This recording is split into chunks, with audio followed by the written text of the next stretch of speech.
Hello, everybody.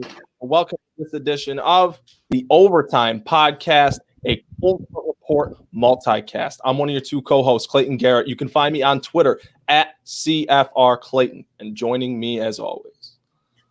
My name is Jeff Uvino. You can find me on Twitter at RealJUVEINO.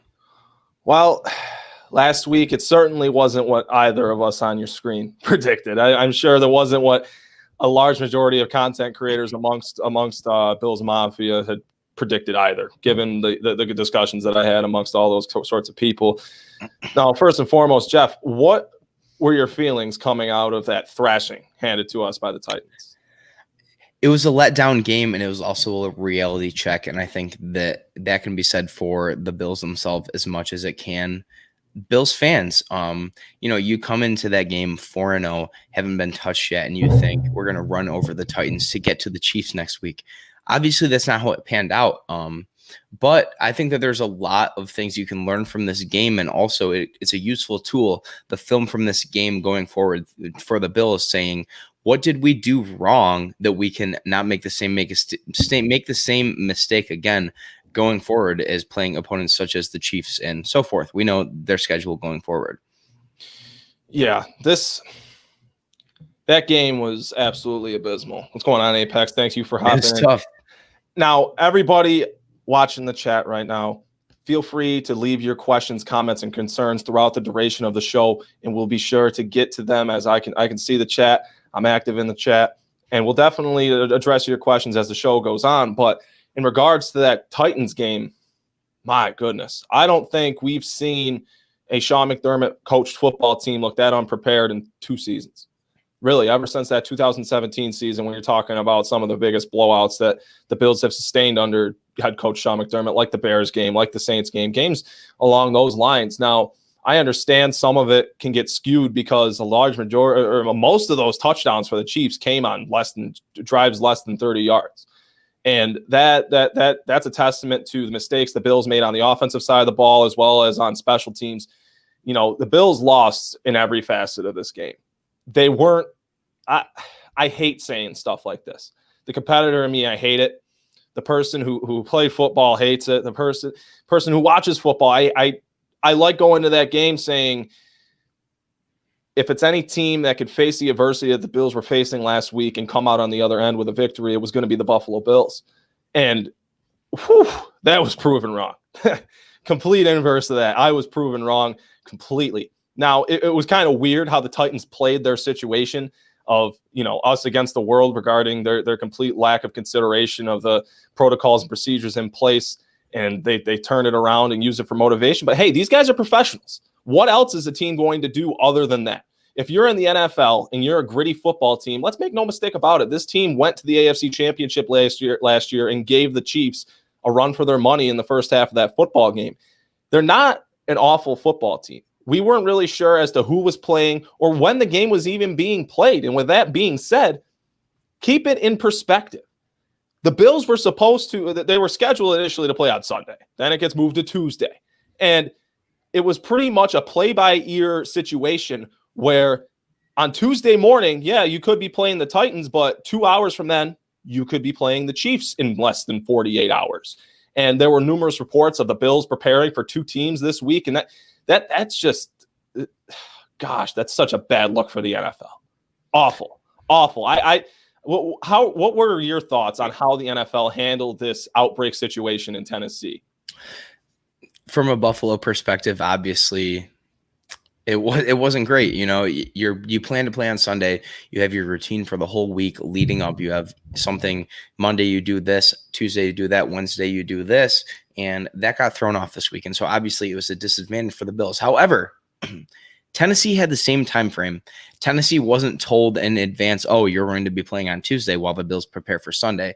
And so you can use it as an excuse if you want, but still, the Bills defense didn't show up. It's as simple as that. And I think that, as far as a blame game, I'm not blaming this on the coaching staff. I'm not blaming this on the Bills players. I think that, it can be spread around equally, but you're on a level playing field as far as the blame for coming out flat, not executing your game plan. And so, I mean, are you putting that on players, coaching staff, that's a question I have for you. I mean, is that on the Bills roster? Is that on the Bills coaching staff, or is it on the league, in your opinion?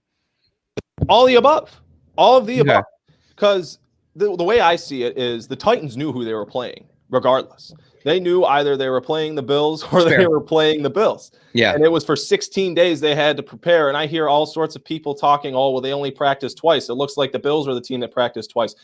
Folks, I hate saying this, but let's not be naive. Let's not believe everything we hear. Just because Mike Vrabel said they practiced twice or once or whatever it was, that I'm not believing that. I'm really not. I'm not understanding what he's trying to say, because the Titans aren't really model citizens in the NFL after this whole predicament that they went through. They really aren't.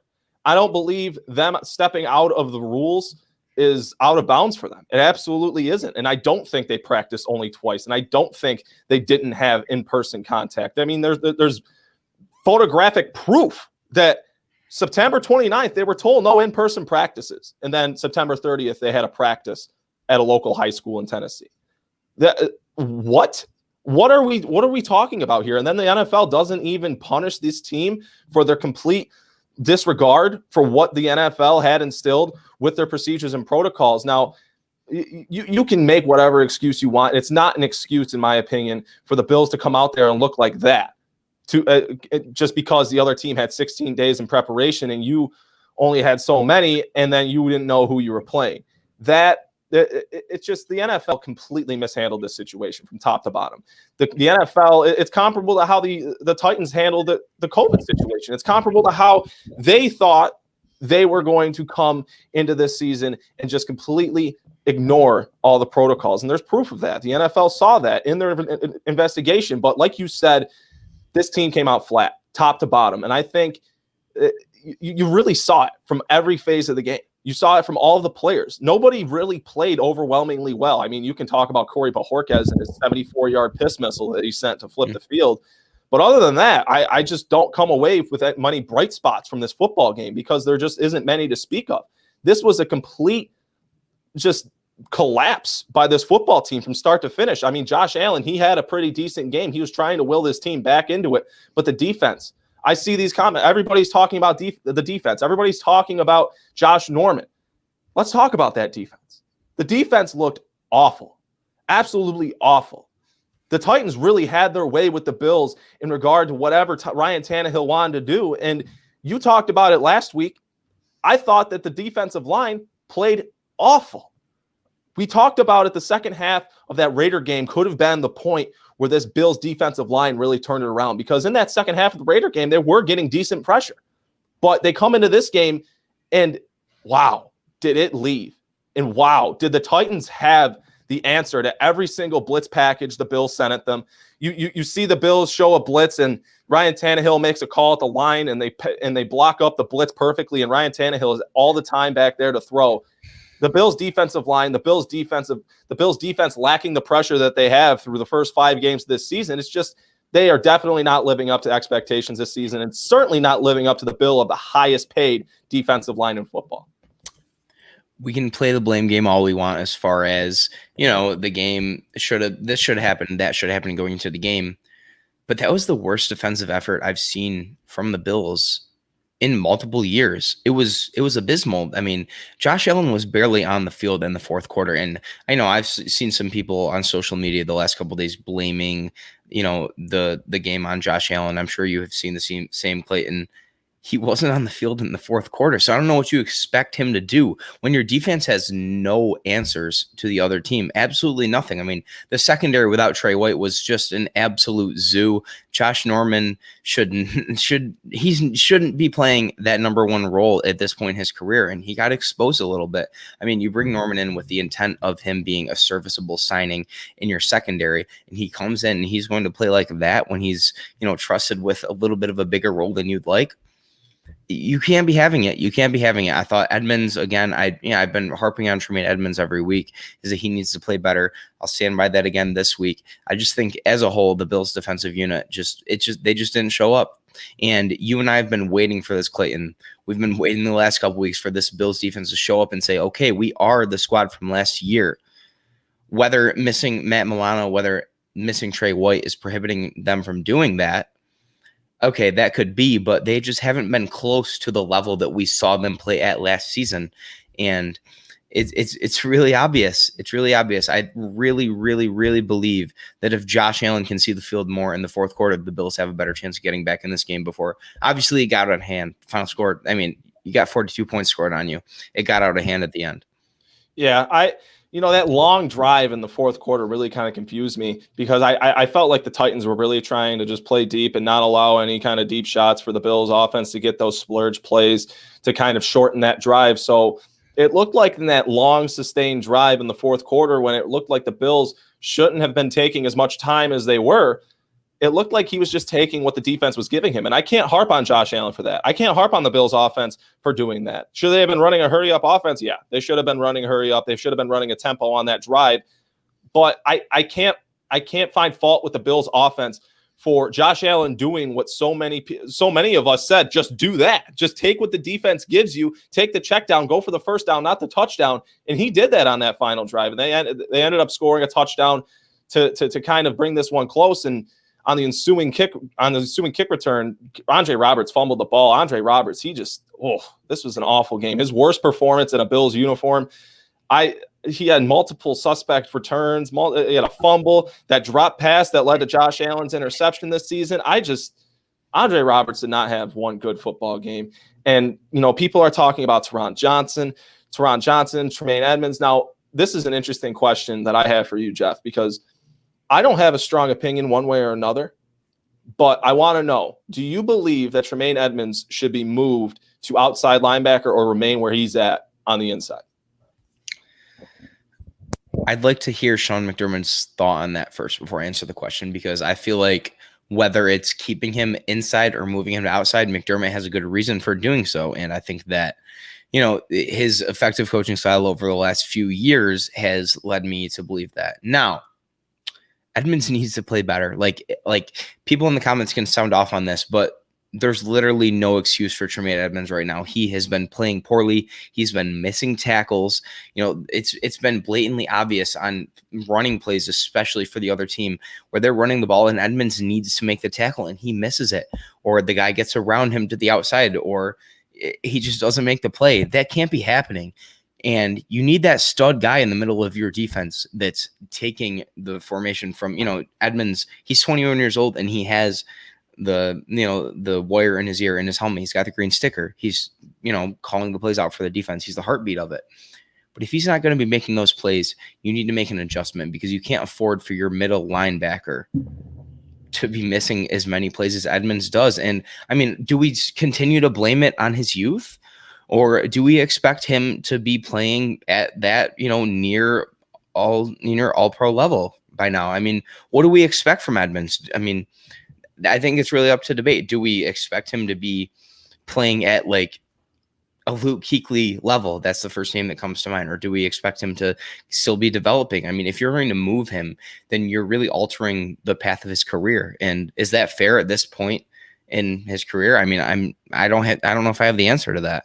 That's a fair question. Is it fair at this point in his career? Let's not forget, Tremaine Edmonds is just in his third season in the league, and he's only 22 years old. I am not a firm believer that he should be moved to outside linebacker just yet, because I'm not going to sit here and make excuses for Tremaine Edmonds. I'm not going to sit here and say all of his injuries hindering him, which it absolutely could be. Leslie Frazier continuously alludes to that factor in his press conferences on a week-to-week basis, that Tremaine Edmonds is still dealing with an injury. But he just shows slight lack of instinct when at the point of attack, because it's not a matter of he's not in almost the right place. He's near the play. He's near the player that he's trying to bring down. It's just a matter of him over pursuing said player. I feel like there's something going on with Tremaine Edmonds in his head. I feel like he's overthinking himself. I feel like he's overwhelming himself in this defense. And this is what I want to see, because Tremaine Edmonds is a captain on this football team. Make no mistake about it. But he has looked like a liability playing inside linebacker through the first 5 weeks of this season, and he needs to pick up the play. But make no mistake about it. We're only 5 weeks into the season. It's a long season, folks. We're barely a quarter of the way through the year. So there is plenty of season. There's plenty of game time left for Tremaine Edmonds to find his footing, to reclaim himself, and to rebound and show resiliency in this defense and his role. And I don't believe that Sean McDermott or Leslie Frazier are very keen on moving Tremaine Edmonds just as almost a knee-jerk reaction, as I feel like many people are saying that out of a knee-jerk reaction at this point. I want to see Tremaine Edmonds. I want to see him have the opportunity to succeed. I want to see him have the opportunity to bounce back. And I understand some people may be watching this thinking, well, he's had 5 games to bounce back, or he's had 4 games to bounce back, actually. But he's a young player. He's 3 years into the league. He's 22 years old. Like you just said, Jeff, it could change the trajectory of his career. Now, would that be a positive change or a negative change? You don't necessarily know. You don't know if he's a better outside linebacker than he is an inside linebacker. He could have infinite potential playing inside and be a Luke Kuechly, or he could be the player that we've watched so far this season. Maybe that is the player that he is. And, I don't like giving open-ended answers like this, but I really feel like we should wait and see.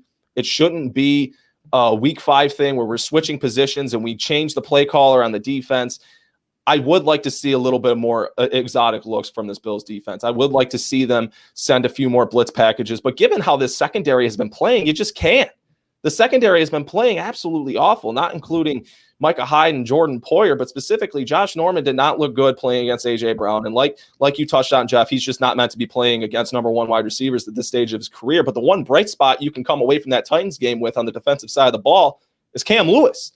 Cam Lewis looked like a willing contributor in the run defense. And that is the one key factor to me as to who could possibly solve the huge gaping hole that the Bills have at nickel cornerback, because Teron Johnson ain't it. Teron Johnson ain't it. He's statistically the worst nickel cornerback in football right now. So he is not the solution. And I certainly don't think he's going to be your solution against this powerhouse offense you're about to face this week.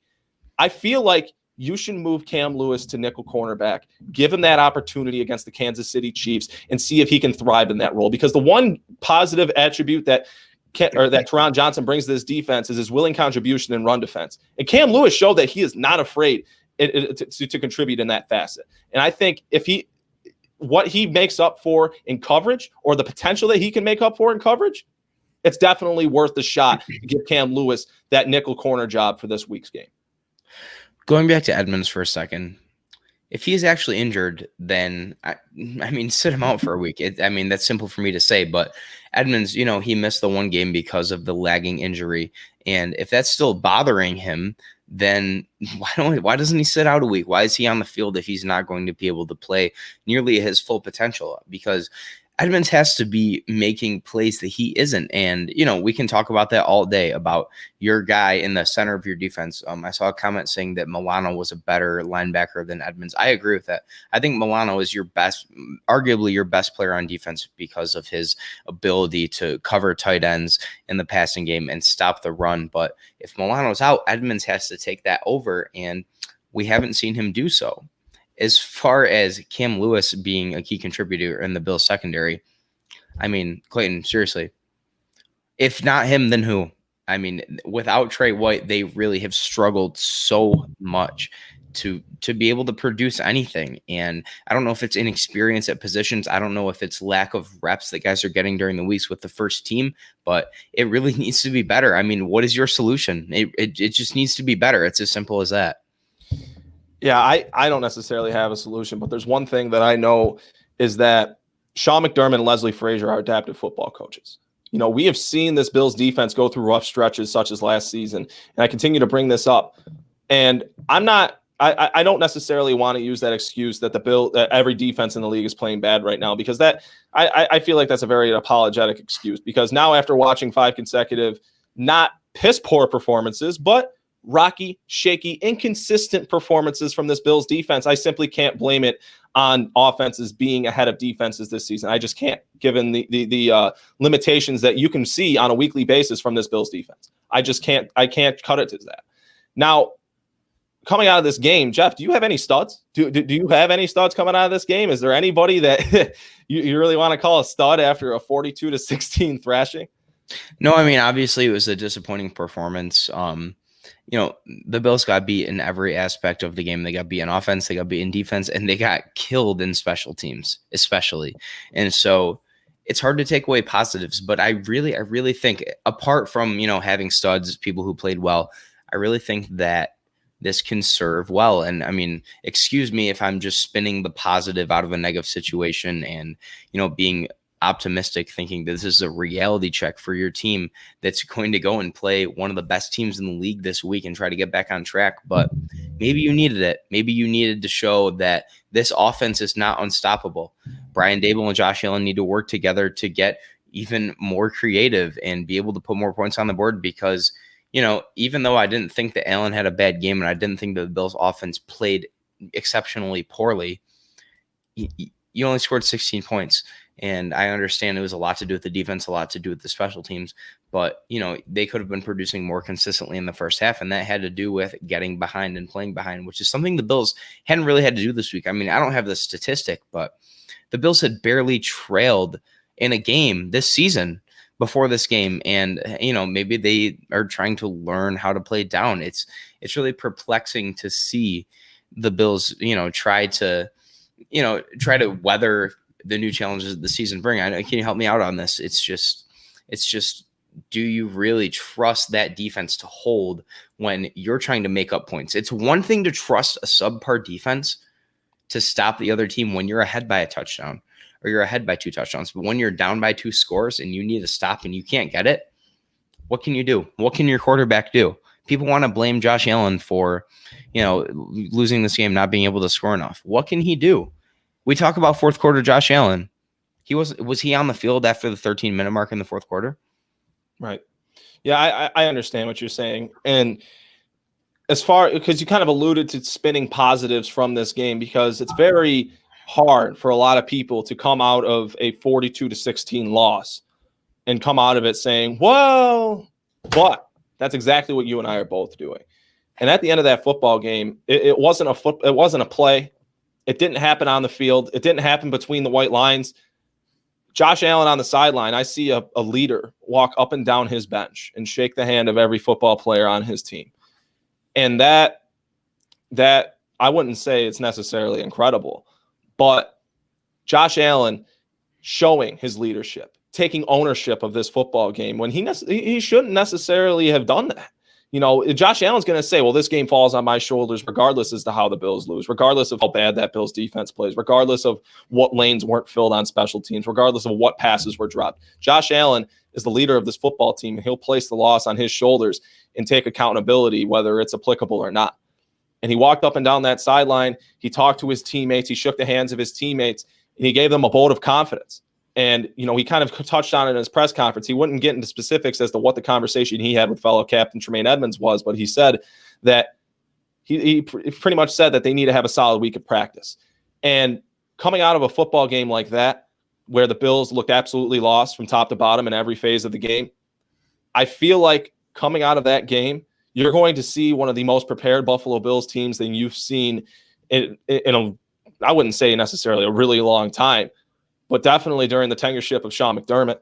You're going to see a team that's ready to come out there and fire on all phases of the football and execute in every phase of the football and rebound from what was a piss-poor performance last week. And with that, let's get into our preview for this week's matchup between the Kansas City Chiefs.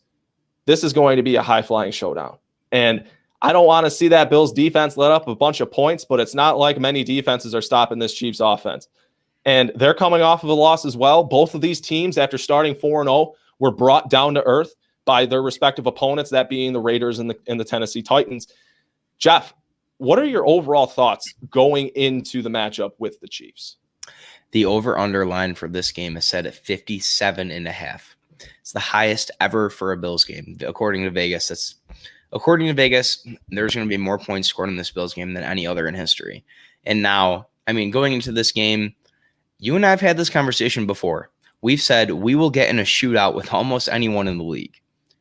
Do you want to be in a shootout with Patrick Mahomes? I mean, that scares the shit out of me, thinking being in a shootout with Patrick Mahomes, this offense is so good. They just added Le'Veon Bell. Do you trust Josh Allen to outscore the Chiefs? It's really a good question because, going into the game against the Titans, I probably would have said yes. I would have. I think that you can score as many points as any other team.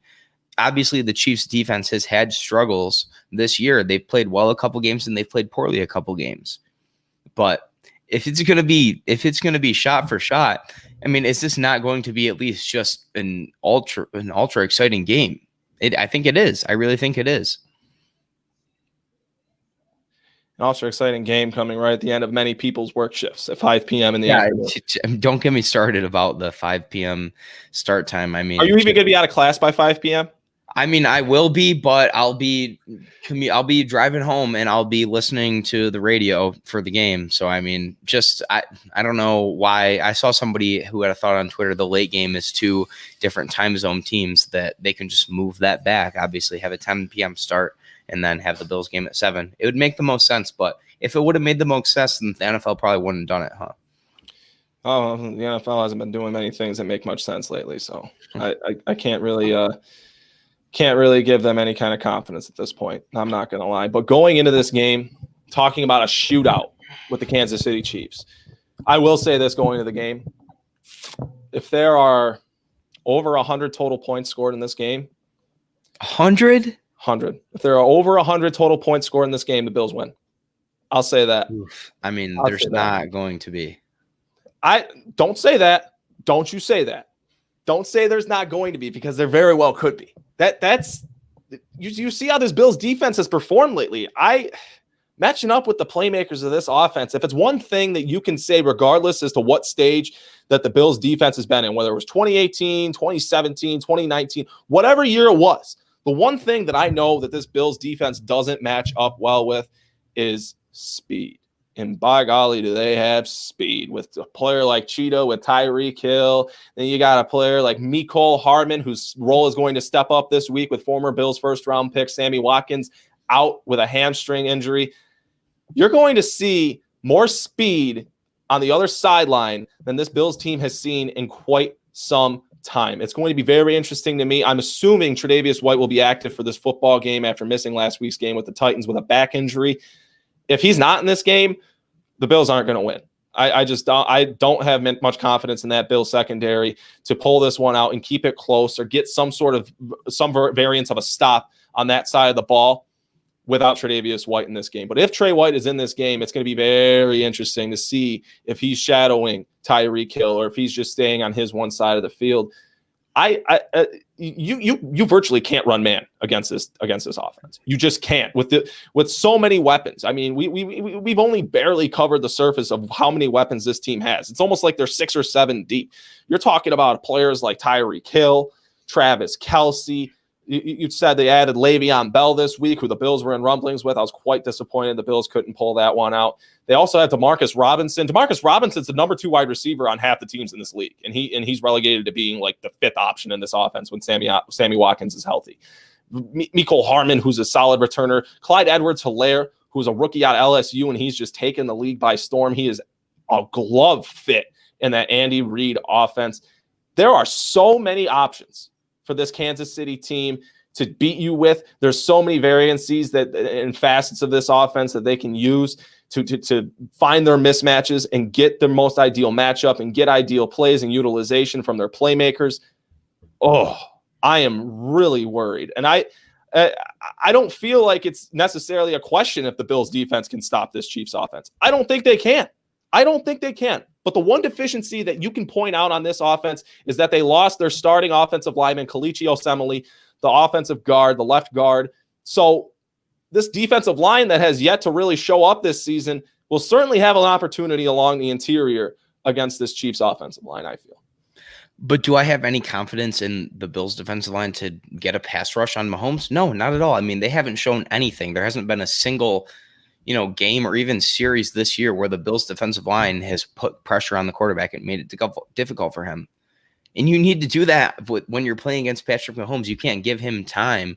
I've said on this show before that no matter who you're playing against, if you give an NFL quarterback time to throw the ball, they're going to beat you. And now you're playing the best quarterback in the league, in my opinion. I think that can be objectively said at this point in Mahomes. He's going to tear you apart if you're not putting pressure on him. And why would we have any confidence that the Bills are going to do so? I mean, when you're playing with a depleted secondary, you can make up for that with a pass rush, but the Bills have neither. If Trey White doesn't play in this game, now I'm not sure what his status is as far as being able to go in this one. But if he doesn't play in this game, you're in for a real world of hurt through the air if you don't put pressure on the quarterback. He's listed as questionable. Well, of course he is. And I guess we're not going to know until a couple hours before kickoff, are we? He was limited all week in practice, but by reports, it sounded like he was moving around pretty okay in practice. Yeah, even if he does play, I think you're going to have matchup problems. I mean, if Matt Milano is not in this game, who's going to cover Travis Kelce? I don't think you don't have an answer. I don't think it matters who's in this game, who's going to cover Travis Kelce. Not many people can cover Travis Kelce, and you kind of just touched on it. I think that's a huge factor. Not many people have been talking about is if Matt Milano is in this game, he is virtually a tight end eraser for this Bills defense. He's been one of the best linebackers. Yes, he's been one of the best linebackers in the league against star caliber tight ends, and he'd be going up against one of the two best in the league right now in Travis Kelce this week. And if you can get Matt Milano back for this game, it's huge for this Bills defense. Do I feel like that having that facet of the Chiefs offense will really keep them under wraps in entirety? Not necessarily, because there's so many things that they can do to attack you and try and beat their defense. But you were talking about how pressure affects a quarterback, and I agree with you 100%. I agree with you 100% that if this Bills defensive line can't perform or has a comparable performance to that of last week against the Titans, where you saw Ryan Tannehill stand back there and pick this defense apart. I understand, and most of it was within 10 yards. But regardless, he picked the Bills defense apart, and that offense was humming up and down the field. But you need to get pressure on Pat Mahomes, because if you don't, you're talking about Pat Mahomes probably throwing for 500 yards. And I understand how that might sound like, whoa, 500 yards. Against this Bills defense, I don't see it as impossible. I understand Ryan Tannehill only threw for 196 yards last week, but like we said at the onset of the show, a majority of their drives came within 30 yards of distance. So I'm sure that he would have had a lot more passing yards had they had to go further and had they started on their side of the field a majority of the time. And I'm sure Derrick Henry probably would have had more rushing yards as well, because he when he had to get a certain amount of yardage, he was getting it. He was having his way when he was called upon. But when going up against this Chiefs defense or Chiefs offense, you have to contain Clyde Edwards-Helaire. You have to. You absolutely have to, because he's going to contribute in both the run and the passing game, as is Le'Veon Bell. I'm not sure how much they may or may not use Le'Veon Bell in this game, given the fact that they just signed him this past week. But Le'Veon Bell is a talented football player, and if it's anybody that can utilize Le'Veon Bell to successfully in this league, is Andy Reid. And when you talk about the duo they have back there now with Clyde Edwards-Helaire and Le'Veon Bell, you're talking about two elite running backs where if you have your number 2 running back come on the field, you have no drop off. I don't know who the number 2 running back is. I'm assuming it's Le'Veon Bell since he's the new guy. But when Clyde Edwards-Helaire leaves the field to get some rest, oh, here comes Le'Veon Bell instead of Darrell Williams. Like that's an incomparable step up as to what you have in running back 2. And it's just I'm really interested to see how the Bills plan to shut down Le'Veon Bell and Clyde Edwards-Helaire. It's going to be a huge week for Tremaine Edmonds, like we talked about earlier, in regards to his play this season. If it's any game for Tremaine Edmonds to show up and show that he is a capable NFL middle linebacker, it'd be this week. 500 yards from Mahomes, that seems like an absurdly large number. But when your number 1 cornerback is Levi Wallace, it's not. I mean, who in the Bills secondary, especially at corners and nickels, who's making plays? Who's going to make plays? It's really hard to say that the Bills are going to slow down the best quarterback in the league and the best offensive mind in the league in Andy Reid, because he is the best offensive mind in the league. How are the Bills going to slow that down when they haven't had an answer for anybody else this season? And we understand that Bell's not going to play this week. I don't think that Le'Veon Bell makes the Chiefs that much better. That comes from my thoughts on running backs not being as valuable to your team as people think they are. I always referenced DeMarco Murray won a rushing title with the Cowboys. What is that? What is that? It's Zach Martin. It's the best offensive line, in the league. But anyways, I don't think that you can trust the Bills defense to put pressure on the quarterback this week. And is that something that they're going to address at the trade deadline? Because if it's not, then what is your solution to the problem?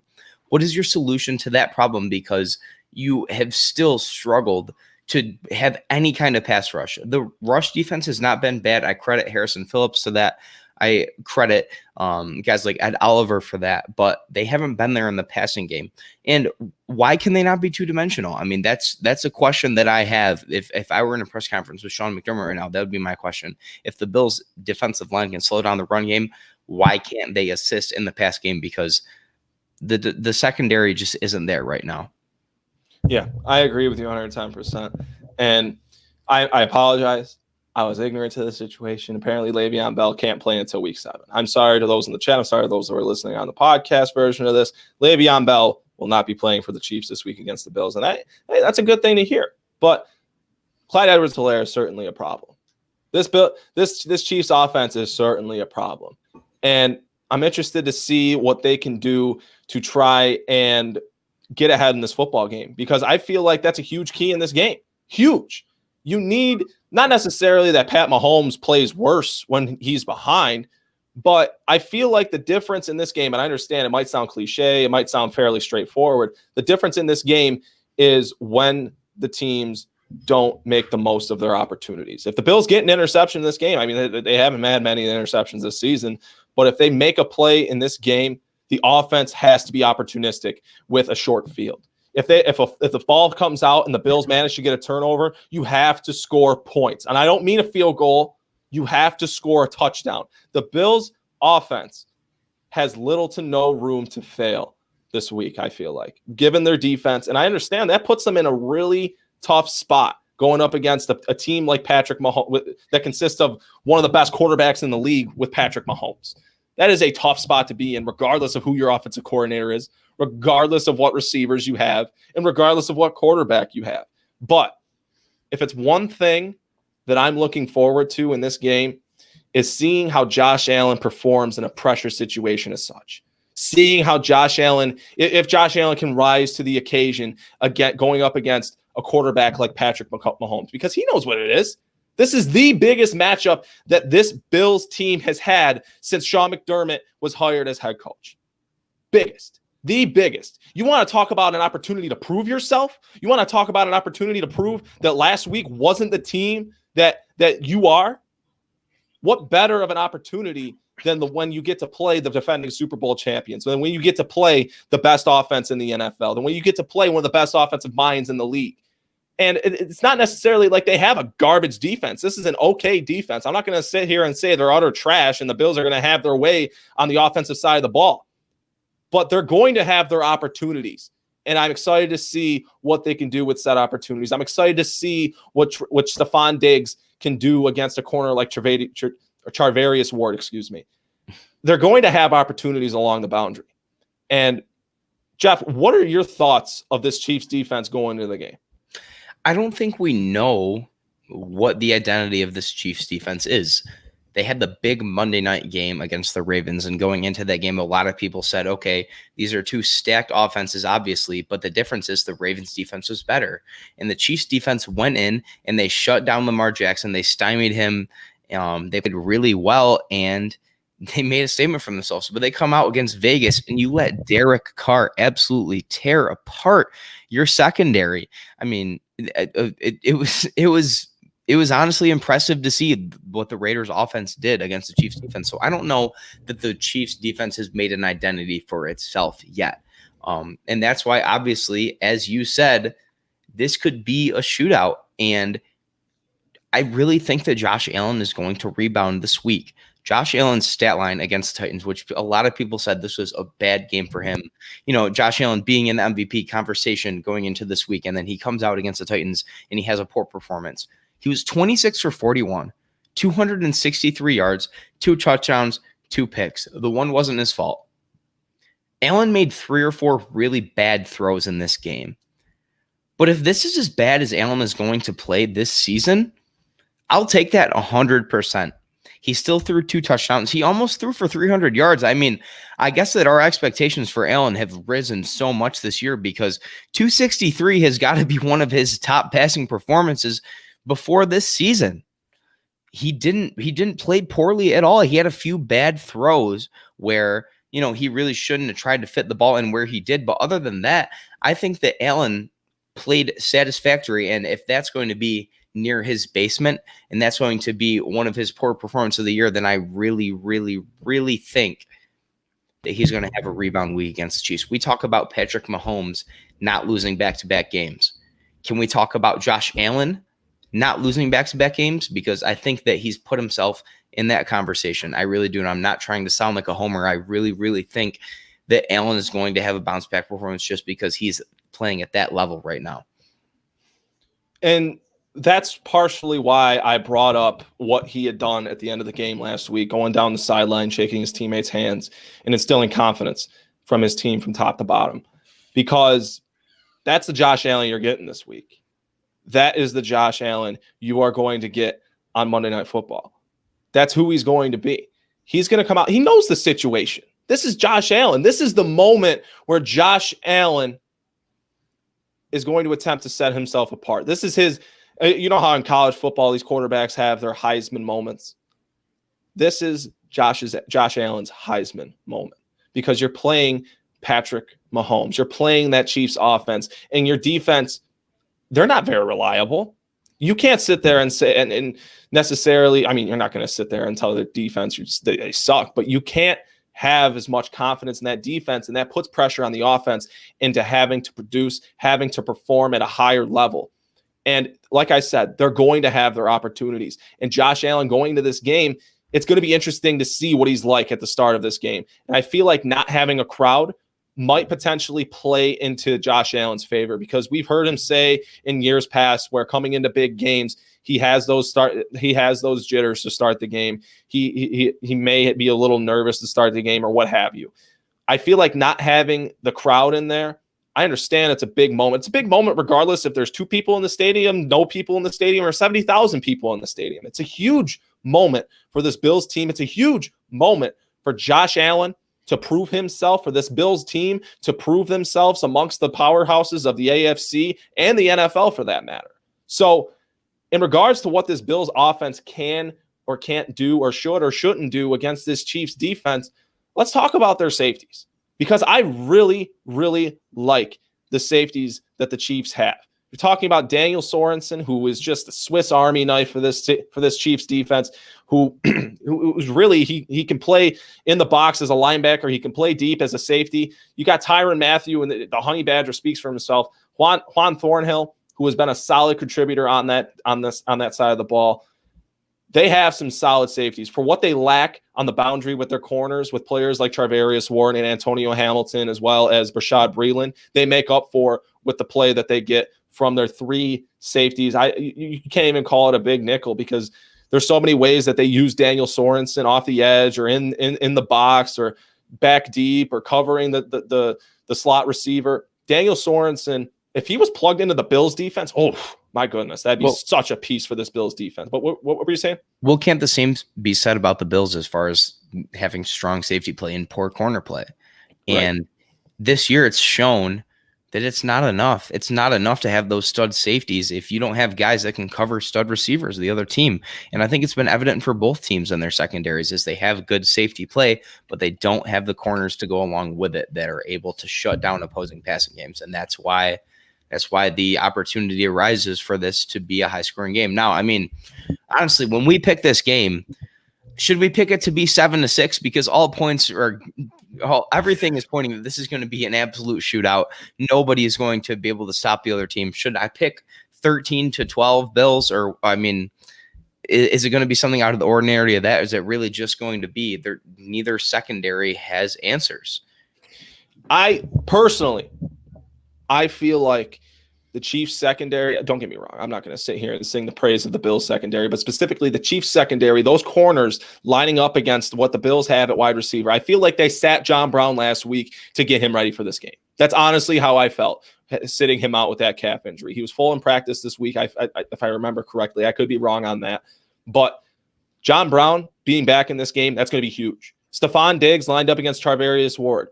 John Brown lined up against Antonio Hamilton. Okay, those are two mismatches. And then you have Cole Beasley in the slot. Dawson Knox isn't going to be in this football game, but that could be for the better for this Bills offense, because when Dawson Knox has had opportunities to get the football in his hands, he's simply let them fall through his fingers.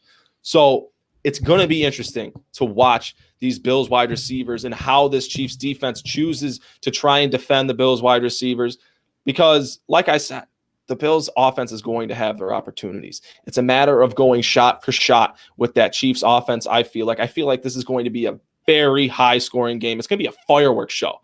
And there's really one of two ways this goes, I feel like. Either the Chiefs are going to score their points and the Bills aren't, or the Bills are going to go toe for toe with them and it's going to be a football game. I don't feel like either. I really, my gut feeling is that neither team is going to blow the other one out. I don't feel like this is going to be an onslaught where the Chiefs absolutely blow the Bills out or the Bills absolutely stun everybody and blow out the Chiefs. If this is a close game, it's going to be a close game in the 30s. And, we talked about at the onset the 57.5 point over under and being the highest in Bills history. I take the over. I'd overwhelmingly take the over for that, because I don't feel like you're going to just see 57.5 points. I don't think you're going to see just 60. I think you're going to see a very, very high scoring game. And believe it or not, I feel like Devin Singletary could really be the X factor for this week's matchup. And I understand we're sitting here talking about, the onslaught of points, the Bills passing offense versus the Chiefs passing offense. But to combat the Chiefs offense and their ability to just light teams up, their ability to just hum up and down the field with ease, you have to have a solid, sustained running game. And I think everybody can be a little bit excited because Zach Moss was full throughout all this week in practice. I think he was full all week, and he doesn't even have questionable next to his name on the injury report for this week's game. So I think it's fair to assume that we're going to see Zach Moss for the first time since week 2, and the Bills are going to have their two-headed monster at running back, their yin and yang in the running back room with Devin Singletary and Zach Moss both active. And I hope to see the offensive coordinator, Brian Daboll, utilize that facet of his offense. I hope to see the Bills grind this game out on the ground, take their opportunities, set up play action passes, and get those corners looking in the backfield. Test those corners' discipline, test that secondary's discipline, get them wanting to come forward to contribute in the run game, and then beat them over the top with one of your two guys along the outside, or Cole Beasley for that matter.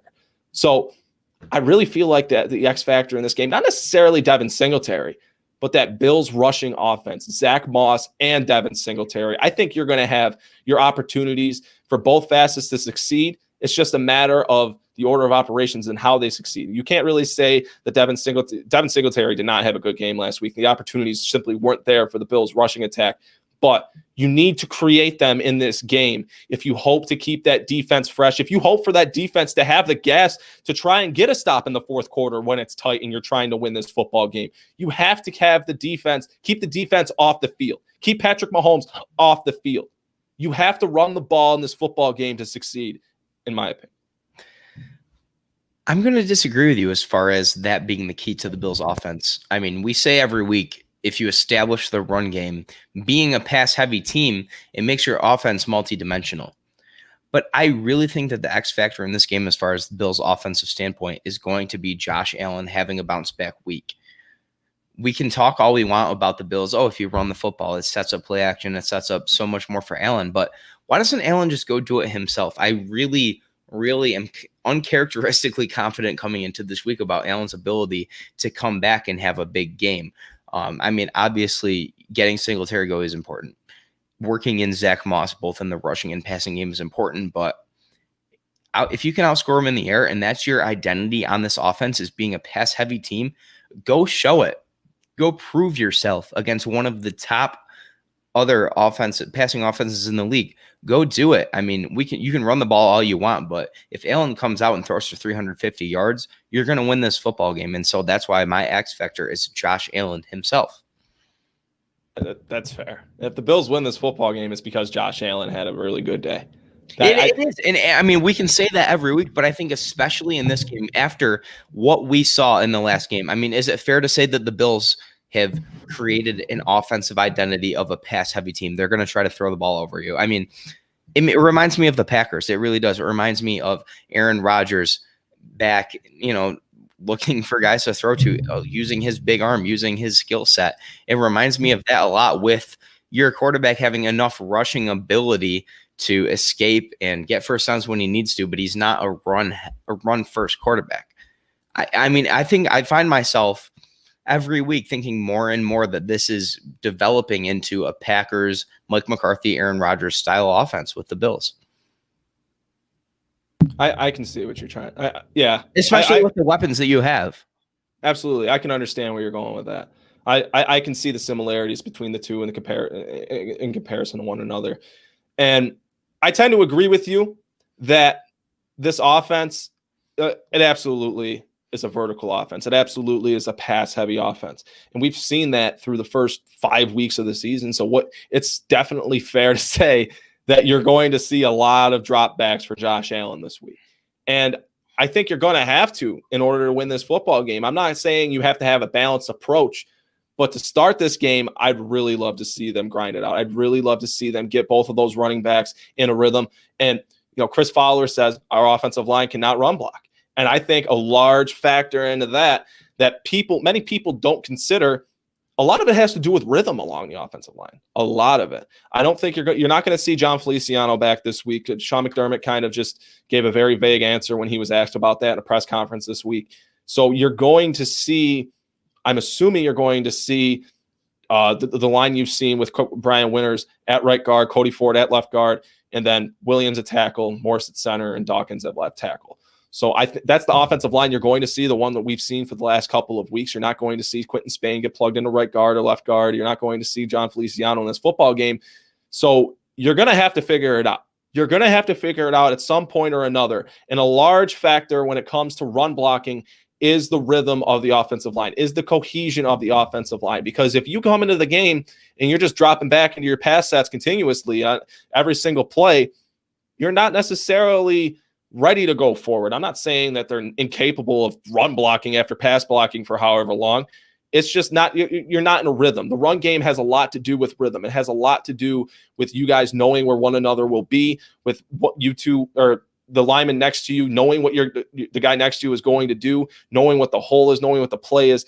A lot of it has to do with that. And I feel like if you start this football game grinding it out and then Josh Allen taking a shot over the top, that really sets up the game for the rest of the game. If you can keep that offense or that opposing offense off the field, you're doing your defense favors. They're going to need some breaks in this game.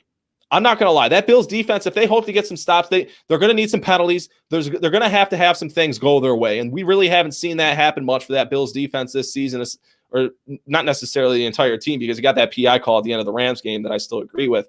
But you haven't really seen those, tic-tac calls, those fumbles, the interceptions, the balls that get tipped and just end up in the safety's hands. You just really haven't seen that happen. And I feel like if you're going to come away with this game with a victory, something is going to have to fall your way that's unprecedented.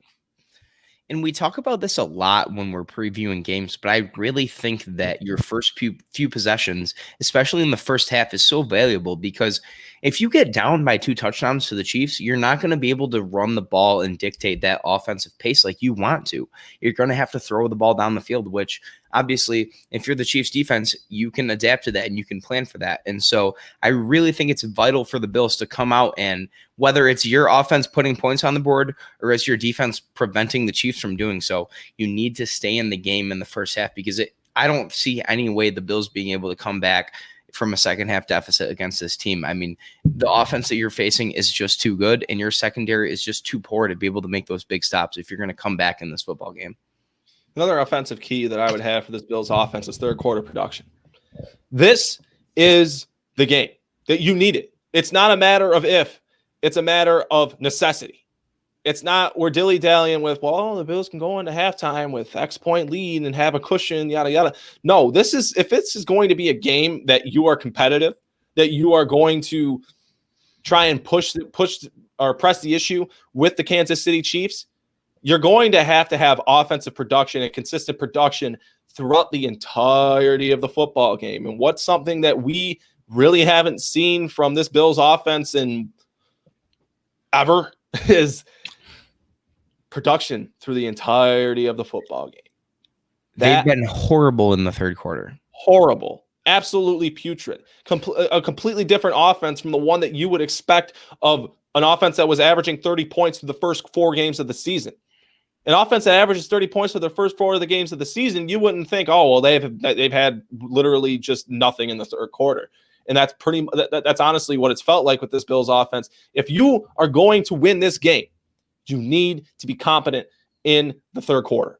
Absolutely. You cannot let the Chiefs either dig themselves out of a hole or put you in a hole where you're down by 2 scores heading into the fourth. That's not a winnable situation, I feel like. If you are down by multiple scores in this game, I don't have faith in that Bills defense to be able to hold, to get the necessary stop in order for the Bills offense to try and dig themselves out of whatever deficit it may be.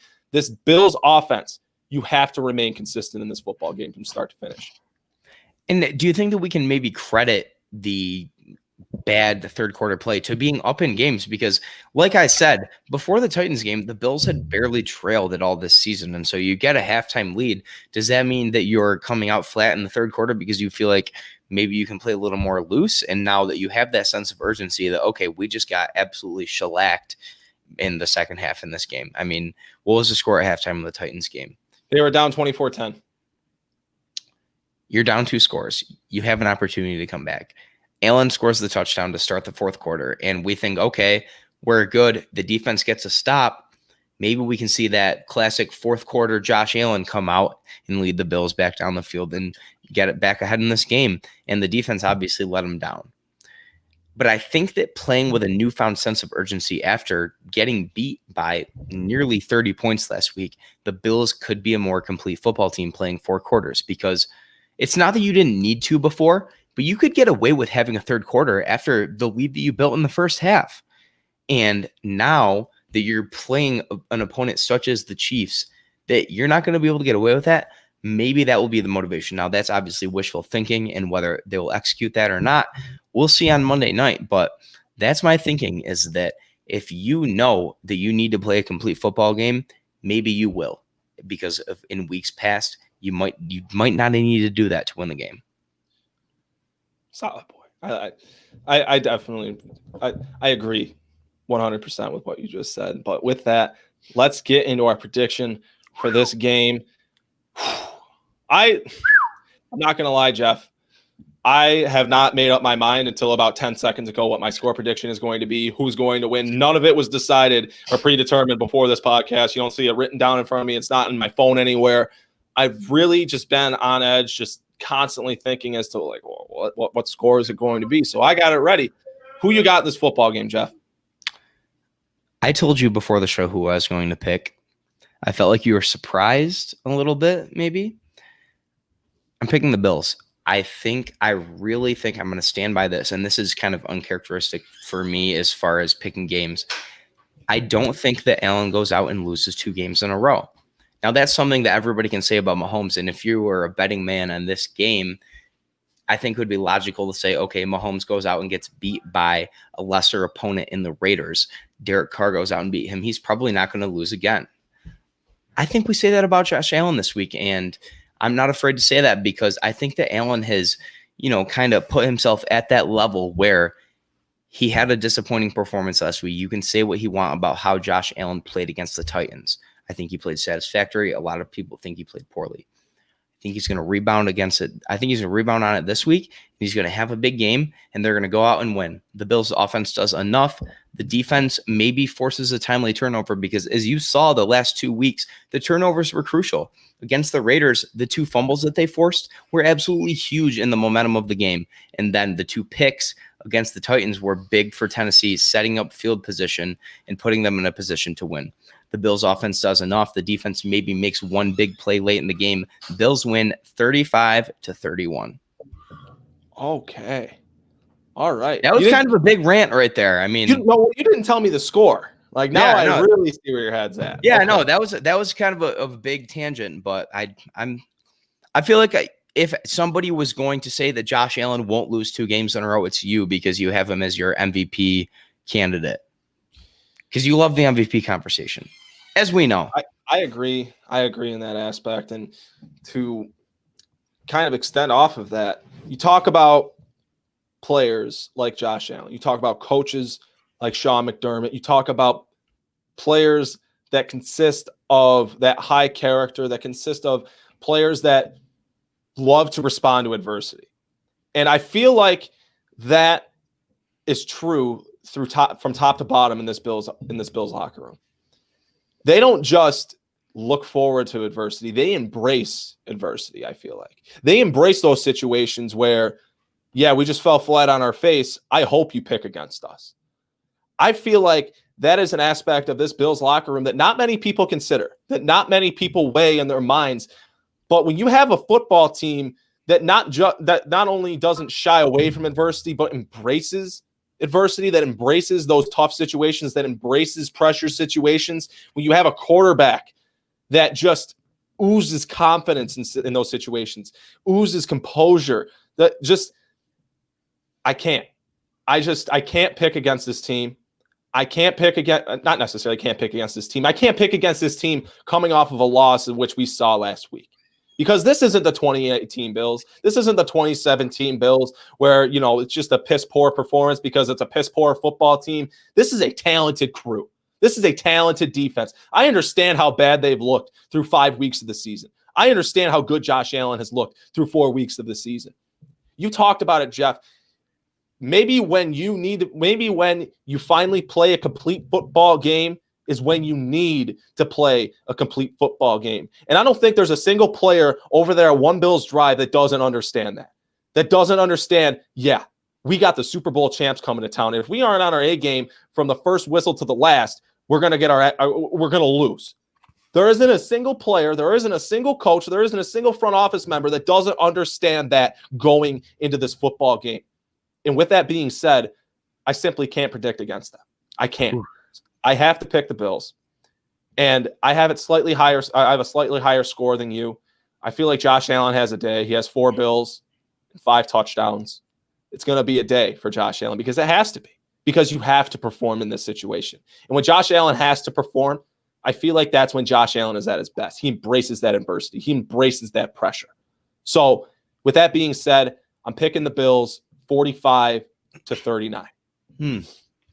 I thought that this might be the first time and possibly the only time going forward that I pick the Bills and you don't. I guess I was wrong. I did not know what I was doing when I hit live. I did not know what I was doing when I was filling my water. Jeff, I didn't have that decision made until like 9:50. And it's that's half the reason. That's half the reason why I picked the Bills is because I thought that you weren't going to, but you're just trying to stretch that lead that you have. Here we are. I mean, I'm significantly ahead in the contest of the predictions. Oh, no. It takes how much am I up by 6, 7 points? You're up 21-13 because we both came away with 1 point last week. Bad week. We certainly did not see the Dolphins beating the Niners. Well, one of the games wasn't even played, so I don't want to hear it. I didn't. No. So we have to repick a game this week. I'm just sticking with the score I had last week for that Denver game. Denver visited New England. I have the Patriots winning 23-10. Jeff, what do you got?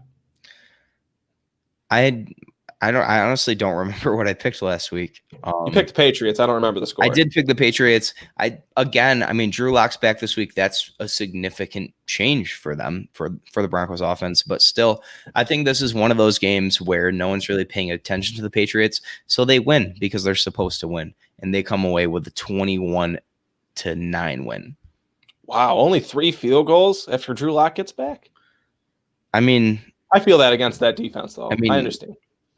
It would make sense if Drew Lock was going to help out the Broncos offense, wouldn't it? So I think maybe he'll stall in his first game. Now, we're only picking 3 games. We only have one more because we have a divisional matchup this week between the Jets and the Dolphins. The Jets are going to Miami. Miami's looked strong coming off of a thrashing handed to the NFC champions, the 49ers. Who do you got in that game? I think when the Bills play the Dolphins again, it's really going to be a challenging game for Buffalo. Oh, yeah. Buffalo has the better roster, but Fitzpatrick has just weaseled himself into another role as a solid NFL starting quarterback. The Dolphins are going to win this game. They're the better team. If you're in a survivor pool, I'd take the Dolphins in this one. I think they're going to put up some points. They're going to win 24-17 in a tight game, but still, I mean, kudos to Fitzpatrick.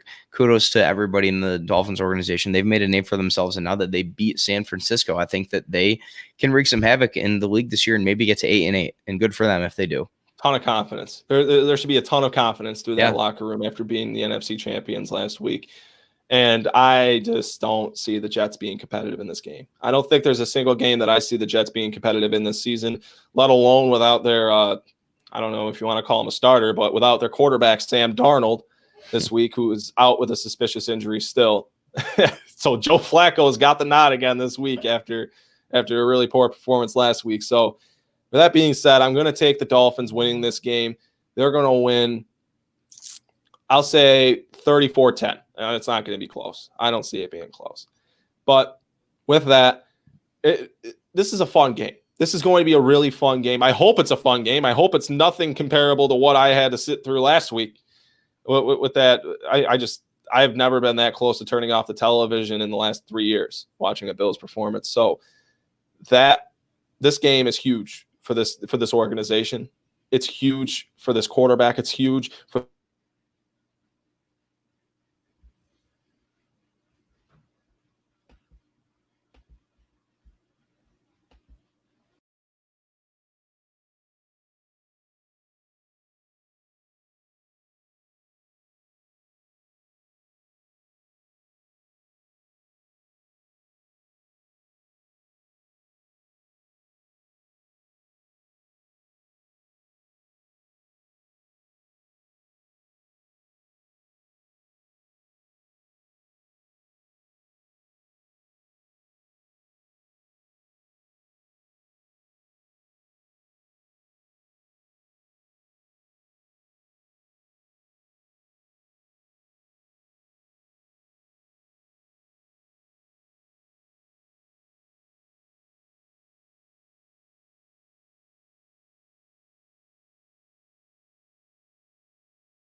That's awkward. I am so sorry to those that had to sit through that. My internet just decided to shut down, but I mean, it pretty much knows. I mean, hey, the internet dictates what goes on. So we were talking about the New York Jets, and so just everything decided to fail, just like they have completely as an organization. So I think that's what might have happened. I think that's a fair assumption. But it's been fun. This is a huge game this week. I hope you all enjoy the game this week. Now, Jeff, where can the people find you if they choose to? If you so choose to, you can find me on Twitter at RealJUVEINO. You can find me on Instagram at my name, which is Jeff UVEINO. And be sure to follow the Cold Front Report on Instagram, Twitter, and like us on Facebook. And subscribe to our YouTube channel. That's at Cold Front Report on Twitter, Cold Front Report _ Bills News on Instagram, and Cold Front Report : Buffalo Bills News on Facebook. And on Twitter, on YouTube, it's just Cold Front Report. If you'd like to find me on Twitter, it's at CFRClayton. And on Instagram, it's the same exact handle, at CFR Clayton. I apologize for technical difficulties. I hope you all enjoy the game this week. Stay safe, stay healthy. And this has been the Overtime Podcast presented by the Cold Front Report.